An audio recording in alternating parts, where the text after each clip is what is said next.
Right, hi everybody, this is Mr. Bowen here. I'm going to go through, if that's okay, the paper 1 reading section. This is section A. You don't have to worry about anything like spellings or punctuation here. You just need to try and show that you get what this story is about. And what we're going to do start off with is look at questions 1 and questions 2. Now, roughly speaking, you can see here, question 1 is 5, question 2 is 5, so 10 marks is roughly 15 minutes. Now, what you've got to have, they'll always look like this. So question 1 will always be list 5 details, and because you're just going to list like a shopping list in bullet points, all you got to do is spot. When we say what impressions you get, when we say what this person is like, it's going to basically be a spot and a comment this time round. Because it's language, all I've got to do is one comment. That's all it is, one comment. But what I will say is that a comment is king. Every comment needs to be different. So don't say the same thing twice, because you won't get 2 marks for it. You'll get marks for the first time you say it, but not the second. Okay, so what I'm going to do now is I'm going to look at questions 1. Always look at this first. It's the first part of the exam. You do get a separate sheet, which is the actual story itself, but we'll come on to that in a second. When you open up the exam, you'll be able to see that here are the questions on the very first page, and it's so important that you are clear about what they are asking you to do, so you end up picking the right stuff. So what I'm going to do is, as I always say, get the highlighter ready, list 5 details. I've got 5, and list, as I always say, is like a bullet points, because it's like a shopping list. What the writer describes about the setting. So what is he saying about the setting? Are we clear what we mean by the setting of the story, the background, the area, the world that this story is set in? When this is happening, what's happening around the characters and the locations and things like that. So that's what I'm going to do first. I'm going to have a little look at my first section. So I'll move that out of the way. Now, if you remember, it said, the first thing it said was read lines 1 to 16, and that is the very first thing you can see. So it's the very first thing that I do. So, and I like this. They're starting to do this more and more in the exam, where they'll leave you a gap where we've got to look. So I'm going to do that. That's 16. 15 there, the one below it obviously is 16, that's lines 1 to 16. So question 1, I'm going to look in there. Right, so 5 details the writer describes about the setting. Now what I would suggest you do, if you want to look at first, the bit above line 1 gives you a little bit of an idea, a little bit of a background already, but I can't use this because this isn't line 1, that's line 1. So it's telling me to just use lines 1 to 16. This just gives me stuff to do. The following passage is taken from the book 1984. It was written in 1948, so I can see what the writer's done there. 1984 was George Orwell's chilling prophecy about the future. His story is set in London, which is part of Oceania. The head of Oceania is Big Brother, named after the Channel 4 show. And in this extract, we are introduced to the main character, Winston Smith. Okay, so we need to know, we've got to talk about the setting. So what I tend to do is I read a bit and then stop and think, anything about the setting there? And if there is, I highlight it. If there's not, I keep going.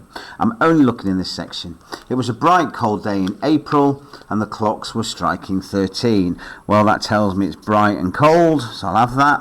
It tells me that it's April. The clocks were striking 13. Now, that's a bit weird. Clocks don't strike 13. They strike 12 and then go back to 1.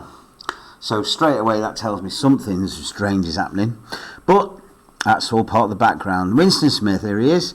His chin nuzzled into his breast into an effort to escape the vile wind, slipped quickly through the glass doors of Victory Mansions, though not quickly enough to prevent a swirl of gritty dust from entering along with him. Well, if I'm thinking about the background and where the area is and the location, first thing I know is it's windy, and it's not a nice wind. I'm getting that thumb down word, vile. A swirl of gritty dust. So it's quite dusty out there. So I've got 3 or 4 ideas already there, but I'm going to keep going. The hallway smelt of boiled cabbage and old rags. Well, now that's what the nose is picking up in that area, in that location. At one end of it, a coloured poster too large for indoor display had been tacked to the wall. So there is a poster there. That's in the setting, that's in the area, that's in the building that this story is taking place. Simply an enormous face, more than a metre wide. I'm not going to have any of that because that's the poster. It's the same thing. The face of a man, same thing, 45, with a heavy black moustache and ruggedly handsome features. Winston made for the stairs. It was no use trying the lift. Well, that tells me a little bit about the setting. Even at the best times, it was seldom working, and at present, the electric current was cut off during daylight hours, so that's kind of all linked there. I've got my idea, that'll do. It was part of the economy drive in preparation for Hate Week. Possibly we could talk about Hate Week, whatever that is. The flat was 7 flights up, so it tells me where he lives.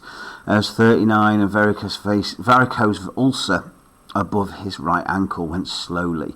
Well, I'm not going to pick that because it's all about him. It's all about Winston. Resting several times on the way. On each landing, opposite the lift shaft, the poster with the enormous face gaze. So that poster is on every single landing, so I might have that as well. It was one of those pictures was so contrived that the eyes follow you about when you move. Big Brother is watching you. The caption beneath it ran.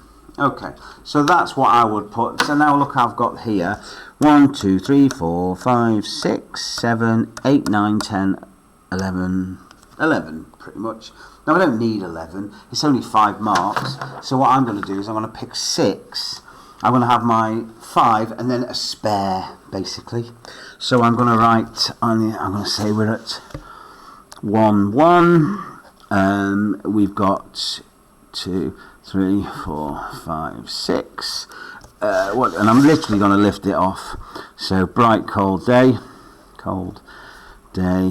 in April. Question 1 is the easiest one. I don't need to worry about writing in full sentence for this one. They just want us to pick stuff out. So that's what we're doing. We're striking 13. Let's mix it out a little bit. I was going to say it's dusty outside because we got the swirl of gritty dust. So dusty outside, and I say it smells of boiled cabbage and old rag mats and then I've got 2 more to get. What should we go for? The flat was 7 flights up. If I'm not sure, like that one or that one, I'm going to leave them out. I've got more than enough with 7 flights up. And I'm going to say that the poster's eyes would follow you about. Good. Okay, so there we go. So hopefully I've got 5 out of 5. Now even if I got one wrong, say that one didn't work, I've still got 5 there. So I'm still getting 5 out of 5, which gives me 100% of my start. Okay, so next one. Question 2. Do it again, look at the question, same again. Now it's telling me to read lines 17 to 25. So that's 17 to 25. Oh, excellent. There you go. Right, so that's going to be question 2 in that bit. And it tells, what am I looking for? Well, it says, what impression do you get of Winston? So if I'm doing an impression of somebody, I'm going to be saying what they're like, what they sound like, how they move, how they walk, saying what they're like, basically. So what is Winston like here? That's what we've got to look for. So, inside the flat, a fruity voice was reading out a list of figures. Nothing to do with Winston there, so I'm going to leave it, which has something to do with the production of pig iron. The voice came from an oblong metal plaque, like a dulled mirror, which formed part of the surface of the right-hand wall. Winston, right, here we go. The question's about Winston, so now I can start focusing. He turned a switch and the voice sank somewhat. So that's giving me a little clue about him. That makes me think he doesn't want to hear it. He's turned it down, so he's not interested in listening to it. The instrument could be dimmed, but there was no way of shutting it off completely. He moved over to the window, so he's want to see outside. A smallish, frail figure, sounds a bit weak. The meagreness of his body. Meagre is another posh word for weakness, like there's hardly anything of him. Merely emphasised by the blue overalls, so he's wearing workers' clothes. which is the uniform of the party. His hair was very fair, so he's blonde. His face, naturally sanguine. Now, sanguine is usually a posh word meaning it's cheerful, but it can also mean to do with blood, so it could be like a bit ruddy and red in his face, and that would kind of go with skin roughened.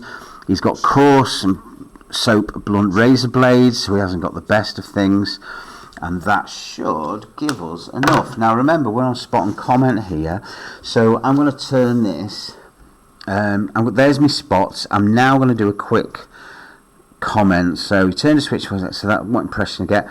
He doesn't want to hear it. Okay. He moved over to the end. He's curious about what's outside. What's outside? There's no way. He was a smallish, frail figure. I'm going to say he sounds short or weak. Nothing of him. He's in blue overalls. I'm going to say that he's a worker. He's got his worker. I'm going to say his fair was, so that tells me he was blonde. His face naturally sanguine. I'm going to say he's red, reddy kind of colour.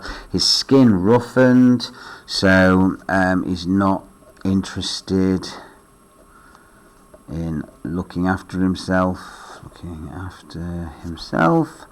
And then I'm going to say, with the fact that he's got coarse soap and blunt razor blades, that means he can't afford expensive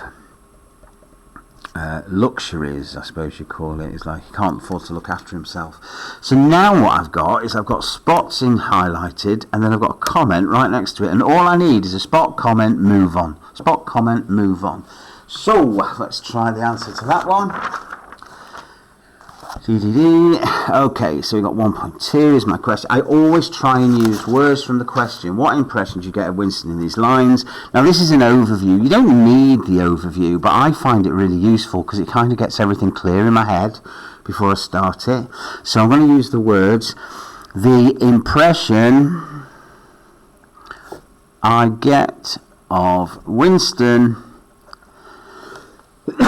excuse me, is that he is a small man who doesn't look after himself. So everything I'm going to pick now is either going to link into that or link into that. There's my spot and comments. That's one great thing about overviews. They just get things clear in your head. It's just one sentence. In one sentence, give us your basic answer, and then it all links into it. So at the start, it says, and then I'm going to lift it out. Let's have a look over here. Winston turned the switch. Winston turned a switch, and the voice sank. Okay, it does say sank somewhat, but I don't need the somewhat really. This shows that he doesn't want to hear it. And there it is. Spot comments, all I need. Then I go for my next structure phrase. I'm going to say then this time. It says he moved over to the window, and again I'm putting that, well, what does that say about him? Well, this shows he is curious to see what is outside. And then the third one I'll do is then. It says, always starting with that,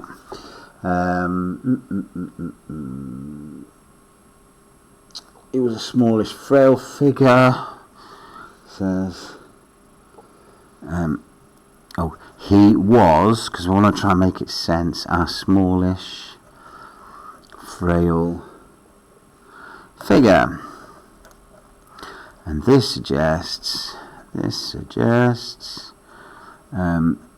he was short and quite weak. That's what I'm getting from frail, like the idea you could blow him over. So now I've got myself 3 ticks there. I've got is my spot and comment then. Remember, and my comment, each comment is different. So there's me 3, that'd be 3 out of 5. If I can find another couple, that'd be ace. Why don't you have a look at it now and see if you can continue it. So there's some of the things I said there. And I shall see you to talk about questions 3. And maybe even 4, let's see. Alright, hope that helps.